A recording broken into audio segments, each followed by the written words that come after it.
warahmatullahi wabarakatuh. Perkenalkan, nama saya Ron Hambali. Di sini saya akan mempresentasikan proposal penelitian saya dengan judul Penyembuhan Penyakit Mata Glaukoma pada mahasiswa Universitas Nahdlatul Ulama Nusa Tenggara Barat. Bab 1. Latar belakangnya.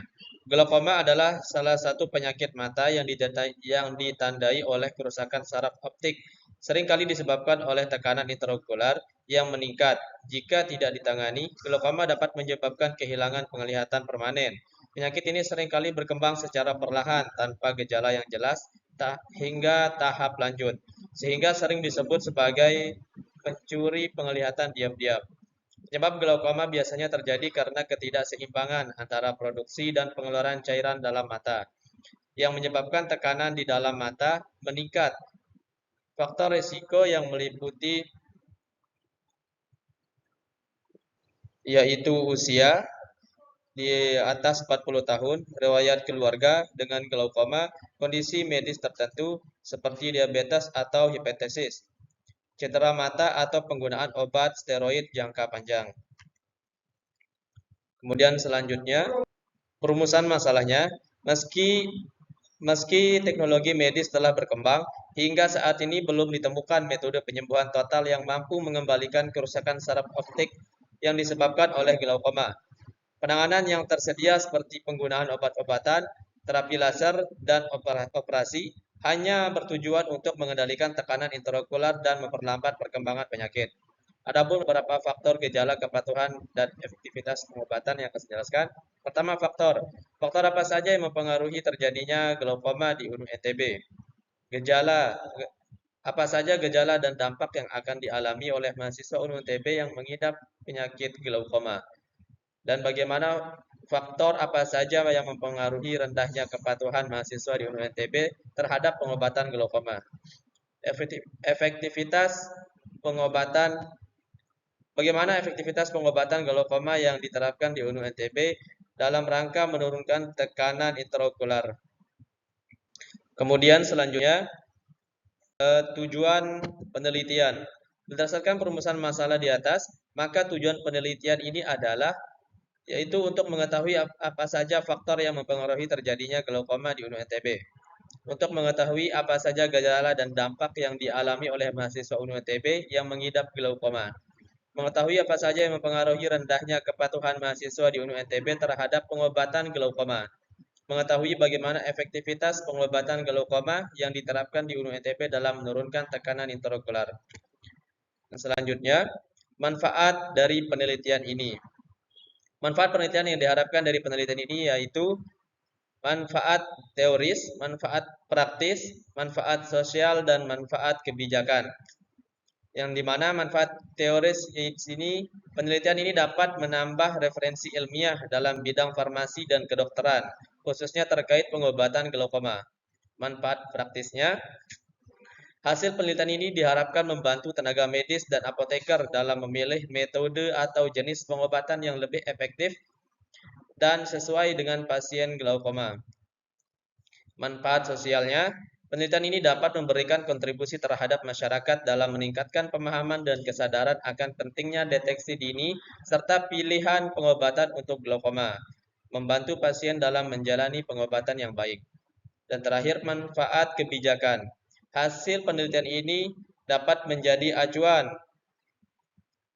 Hasil penelitian ini dapat menjadi acuan bagi instansi kesehatan atau pemerintah dalam menyusun kebijakan mengenai layanan kesehatan mata, khususnya bagi penderita glaukoma, seperti penyediaan obat-obatan yang efektif di fasilitas kesehatan. Kemudian kita lanjut di bab 2, tinjauan pustaka. Glaukoma adalah penyakit mata yang menyebabkan kerusakan progresif pada saraf optik, seringkali akibat tekanan intraokular yang meningkat, yang mengakibatkan gangguan penglihatan yang bisa berujung pada kebutaan jika tidak ditangani. Menurut American Academy of Ophthalmology, glaukoma termasuk salah satu penyebab utama kebutaan di dunia yang sering kali berkembang tanpa gejala yang signifikan sehingga sampai di stadium akhir. Pendekatan farmakologis dalam pengobatan glaukoma bertujuan untuk menurunkan TO. Ada beberapa kelas obat yang digunakan. secara umum mulai dari beta blockers atau timolol untuk mengurangi produksi cairan di dalam mata, prostaglandin analog untuk meningkatkan aliran cairan keluar melalui jalur uvascular, alpha agonis untuk mengurangi produksi cairan yang meningkatkan aliran keluar. Kemudian untuk pendekatan holistik dan pencegahan seperti merubah gaya hidup dapat membantu menurunkan risiko progresi glaukoma. Hal ini meliputi pola makan kaya antioksidan, olahraga teratur, dan manajemen stres. Dukungan dari keluarga dan edukasi mengenai kepatuhan dalam pengobatan menjadi faktor penting dalam pengolahan glaukoma yang berkelanjutan. Kemudian kita lanjut ke pembahasan yang selanjutnya. Di sini saya skip karena itu sudah saya jelaskan. Kerangka teori. Nah, di sini di kerangka teori. Di kerangka teori ini saya memulainya dengan judul utamanya yaitu penyakit mata glaukoma. Yang dimana definisinya glaukoma adalah penyakit mata kronis yang merusak saraf optik akibat tekanan intraokular yang tinggi yang diakibatkan oleh faktor genetik, faktor usia, dan lain-lain. Klarifikasi dari glaukoma ini ada beberapa, yaitu glaukoma sudut terbuka primer, glaukoma sudut tertutup, glaukoma kongenital, dan terapi yang dilaksanakan di glaukoma ini ada beberapa, yaitu terapi laser, kemudian yang selanjutnya intervensi bedah, dan yang selanjutnya terapi farmakologis. Kemudian kita lanjut di kerangka konsep dan hipotesis. Pengobatan penyakit mata glaukoma. Penyebabnya genetik, usia, penggunaan perangkat elektronik yang berlebih yang berdampak pada kerusakan progresif pada saraf optik, tekanan intraokular yang meningkat, serta gangguan penglihatan bahkan bisa menyebabkan kebutaan. Pengobatannya farmakologis, ada beta blockers dan lain-lain, dan ada terapi laser. Kemudian kita lanjut di hipotesis. Hipotesis utama. Ada pengaruh positif dari intervensi pengobatan tertentu, misalnya obat tetes mata, terapi laser, atau perubahan gaya hidup terhadap penurunan tekanan intraokular dan perbaikan fungsi pada pasien glaukoma. Kemudian hipotesis yang selanjutnya, tidak ada pengaruh signifikan dari intervensi pengobatan tertentu terhadap penurunan tekanan intraokular dan perbaikan fungsi visual pada pasien glaukoma. Kemudian kita lanjut ke slide selanjutnya, yaitu metode penelitian. Penelitian ini menggunakan desain eksperimental dengan pendekatan kuantitatif. Randomized control trial. Desain ini memungkinkan perbandingan langsung antara dua kelompok yang menerima perlakuan berbeda, yaitu terapi A dan terapi B. Kemudian yang selanjutnya, penentuan populasi dan sampel. Populasi target adalah mahasiswa glaukoma, mahasiswa yang mengidap glaukoma di Universitas Nahdlatul Ulama Nusa Tenggara Barat. Sampel yang dipilih secara acak dan dibagi menjadi dua kelompok. Satu kelompok menerima terapi A dan satu kelompok menerima terapi B. Dan selanjutnya, teknik sampling.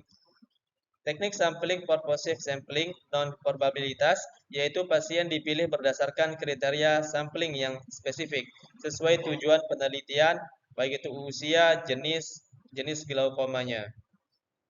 Kemudian di slide selanjutnya definisi operasional. Penelitian ini mengukur efektivitas terapi dalam penyembuhan penyakit mata glaukoma melalui beberapa variabel utama. Ketajaman penglihatan dinilai berdasarkan kemampuan pasien untuk membaca simbol atau huruf pada Snellen card pada jarak tertentu.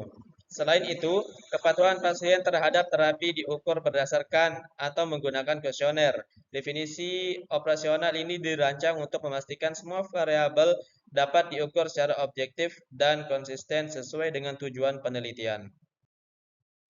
Kemudian selanjutnya, teknik pengumpulan data.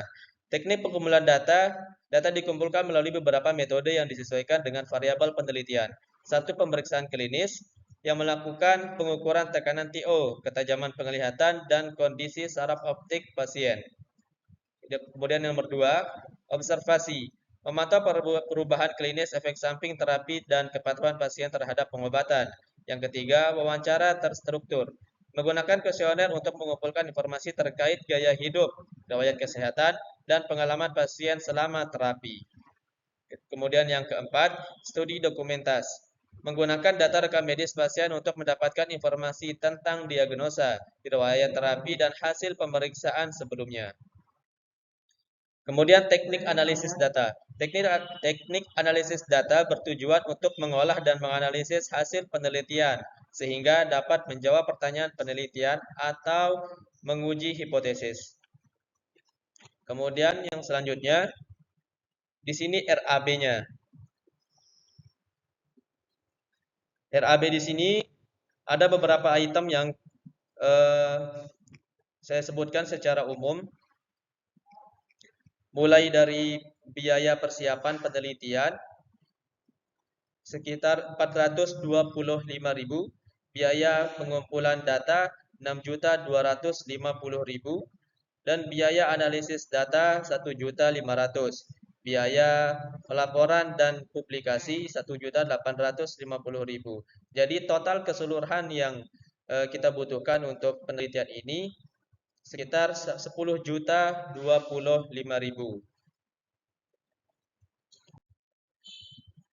Jual makanan ke Mbak Asih. Sekian Bapak, terima kasih.